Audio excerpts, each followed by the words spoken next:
आप जानते हैं नेक्स्ट लेवल पे जाने के लिए ग्रेस चाहिए। अगर नेक्स्ट लेवल पे जाने की ग्रेस आपके पास नहीं, क्यों परमेश्वर ने पता ग्रेस बोला? क्योंकि अगर आपको अपने फाइनेंस में बढ़ना है, आप ग्रेस से बढ़ सकते हैं। अगर आप क्रिश्चियन हैं, अगर आप क्रिश्चियनिटी, अगर आप गॉड्स गिवन एजेंडा की बात कर रहे हैं, अगर आप उस फाइनेंस की बात कर रहे हैं जो परमेश्वर ने आपको दिया, अगर आप उस मिनिस्ट्री की बात कर रहे हैं जो परमेश्वर ने आपको दी। ऐसे बहुत से लोग हैं जो काम करते हैं, डाउन हो जाते हैं, आसमान में होते हैं। दुनिया में, इंडिया में बड़ी एग्जांपल्स हैं। दुनिया में कैसे नंबर पे कभी बोलते हैं जी हम बैंकरप्ट हो गए। ऐसी वेल्थ नहीं, ये वो वेल्थ की परमेश्वर में बात कर रहा हूं जो गॉड्स गिवन है, जो परमेश्वर ने आपको जो काम दिया है, जो परमेश्वर ने आपको जॉब दिया, जो परमेश्वर ने कैरियर दिया, जो परमेश्वर ने फैमिली दी है, जो परमेश्वर ने आपको मिनिस्ट्री दी है। अगर उसमें आगे बढ़ना तो आपको ग्रेस चाहिए। अगले लेवल पे जाने के लिए आपको ग्रेस चाहिए। अपना लेवल इंक्रीज करने के लिए आपको ग्रेस चाहिए। आपको गिफ्ट नहीं चाहिए, आपको अपनी ना बल से ना शक्ति से, आपको ग्रेस चाहिए, अनुग्रह चाहिए, ताकि आप ये ना कहें कल को कि मैं बड़ा अच्छा था, मैं इंजीनियर था, मुझे बोलना आता था। मैं इंजीनियर हूं लेकिन मैं ऐसे सिर नीचे करके ताली बजाता था, मुझे शर्म आती थी, मैं आंखें नहीं उठा सकता था, परमेश्वर की प्रेजेंस में बोल नहीं सकता था, लेकिन आप मुझे आज प्रीच करता देखते हैं। ये ग्रेस है, इसमें मेरा कोई लेना देना नहीं। लेकिन इस ग्रेस को हासिल करने के लिए आपको स्टेप्स फॉलो करने पड़ते हैं अपनी लाइफ में। अगर आप ग्रो करना चाहते हैं, वो गॉड्स गिवन फाइनेंस हो, वो गॉड्स गिवन खुदा की दी हुई मिनिस्ट्री हो, खुदा का दिया हुआ काम हो, खुदा का दिया हुआ एनीथिंग आपकी लाइफ में, अगर आप स्टक हो गए, अगर आप सोचते हैं कि मैं स्टक हूं, मुझे आगे बढ़ना है, मुझे आगे जाना है, परमेश्वर कहता है वो दीनों पर अनुग्रह करता है। He give grace to the humble. जब अभिमान होता तब अपमान भी होता है, परंतु नम्र लोगों में बुद्धि होती है।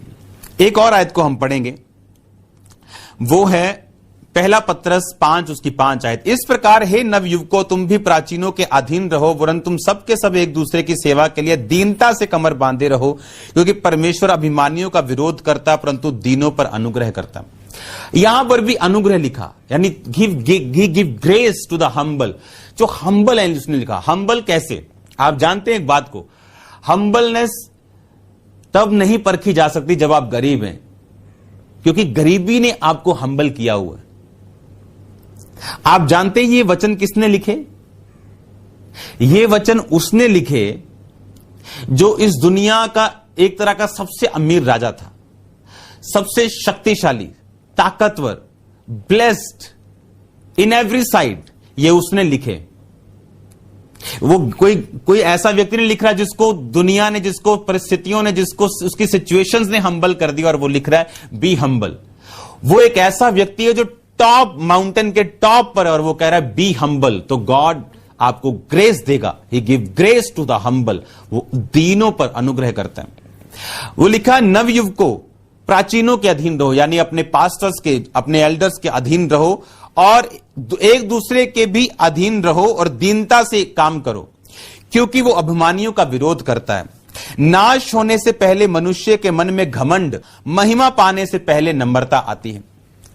कहता जब नाश होना होता तो घमंड आता है। मैंने बहुत से लोगों को गिरते हुए देखा है सेवकाई से। कब? जब घमंड आया उनकी लाइफ में, जब अधीनगी छोड़ दी करना, और जैसे ही नम्रता वापिस आती उसे मालूम होता है कि अब मैं बढ़ने जा रहा हूं, क्योंकि वो हम्बल को क्या करता है? ग्रेस देता है। वो हम्बल को क्या करता है? दीन को क्या करता है? वो ग्रेस देता है। दीन तब जब आप ब्लेस्ड हैं, दीन तब जब आपके ऊपर, आपके पास अधिकार है किसी को मिटा देने का, किसी को बढ़ा देने का, तब भी कहता अगर तुम नम्र नहीं रहोगे। याद, मसीह में आने के बाद परमेश्वर कई बार मुसीबतों से गुजारता है आपको मैच्योर करने के लिए, और जब आप मैच्योर हो जाते हैं वो कई बार फिर आपको वो कांटा देता है आपके शरीर में, ताकि आप नम्र बने रहें। क्योंकि जैसे ही आप नम्रता की कुर्सी से हटेंगे, आप सीधा डेविल के बराबर हैं। परमेश्वर ने कहा I give grace to the humble.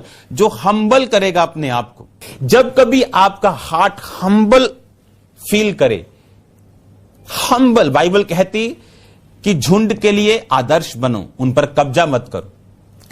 बहुत सी चीजें वो आपको कहती।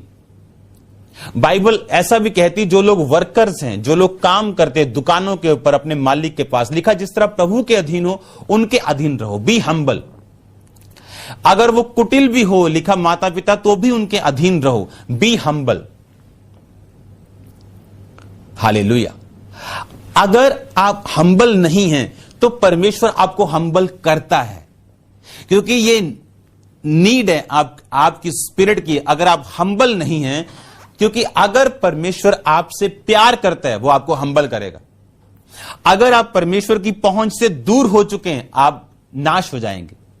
अगर आप परमेश्वर की पहुंच में हैं, आप प्रभु में हैं, आप परमेश्वर में प्रार्थना में हैं, आप बाइबल रीडिंग करते हैं, बैप्टाइज्ड हैं, लेकिन कहीं ना कहीं से आप गिर चुके हैं, तो परमेश्वर आपको हम्बल करता है। उस घमंड को खत्म करने के लिए आपको ट्रबल्स देता है, वो फेलियर देता है, वो चीजों को पैदा करता है, और वही चीजें फिर आपको हम्बल करती हैं।